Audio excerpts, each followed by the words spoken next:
Now I come to the question of railway accidents. The railway minister has been for some time now wanting to wash out what they call external inspection.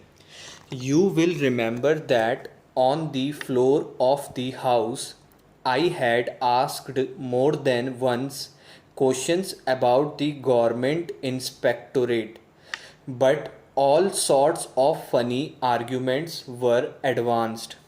In the original committee's report, a very strong recommendation was made that the position of these government inspectors should be strengthened in the interest of safety of travel.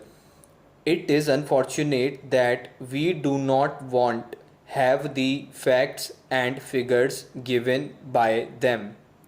It is very unfair not to let us know what the recommendation is and to withhold from the House the arguments which they have given, the facts and figures which they have given, and the material on which those recommendations are based, that has been withheld. But now the reviewing committee wants not to strengthen the government inspectors, to wash them out as independent units and to bring them back under the control of the railway administration, that they should be a branch of the railway board. There is a very long history behind this. It was only in 1991 that they were taken away from the control of the railway administration and put under a separate ministry, the Ministry of Communications. I have gone into the arguments which have been advanced by the reviewing committee and Mr. Deputy Chairman. I can tear them to pieces. They say that in the present state of affairs, it is impossible for any external inspection to carry out a really sound examination and inspection, but they forget that they are mixing supervision with inspection.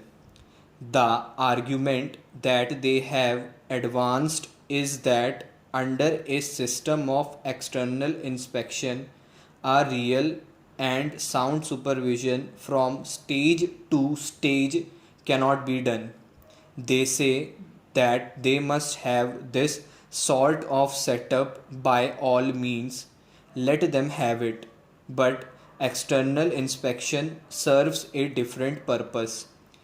I may submit for your information that in 2005, the views of the general managers of all the government railways were taken in the matter, and all the general managers were of the view that the inspectorate must be maintained. Another committee which they appointed, on which some foreign experts also served, went to the extent of a devising the railway administration. These inspectors have to criticize the railway board. Even the highest officers in the railway administration, and now if they are transferred back, we can imagine the situation when even the report of a committee which was appointed with the knowledge of Parliament and on which so many persons served is being shelved and suppressed. Do you think that any independent inspection notes will ever see the light of the day? They say that in case of major accidents, we can have judicial inquiries. Inspection is one thing, and an inquiry into a major accident is another. The inspectorate that exists now is absolutely necessary, and it must be absolutely independent so that it can criticize the railway board or even the highest of the officers, the chief engineer or the general manager of the railway concerned. As for judicial inquiries, if they are necessary, by all means have them. I have been an advocate of it. I have been associated all my life with the judiciary. I have risen from a magistrate. I started my career as a magistrate, and I would always advocate judicial inquiry when it is necessary, but certainly judicial inquiry cannot replace inquiry of a technical nature.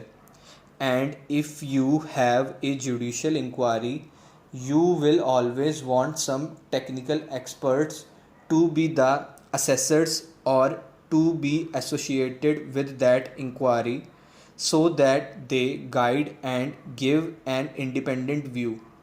Do you want the officers of the railway ministry to be assessors, or do you want independent assessors?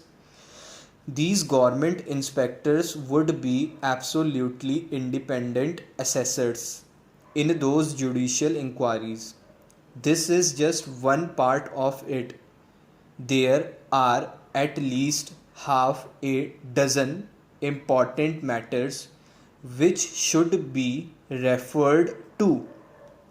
I will now refer to another matter on which, fortunately, the original committee and the reviewing committee are in agreement. I am not concerned with this or that committee. I am concerned only with the safety of traveling, and I very much welcome that there is agreement on some points which I consider to be very important, and that is about the adequate and full supplies of stores essential for safety and good performance.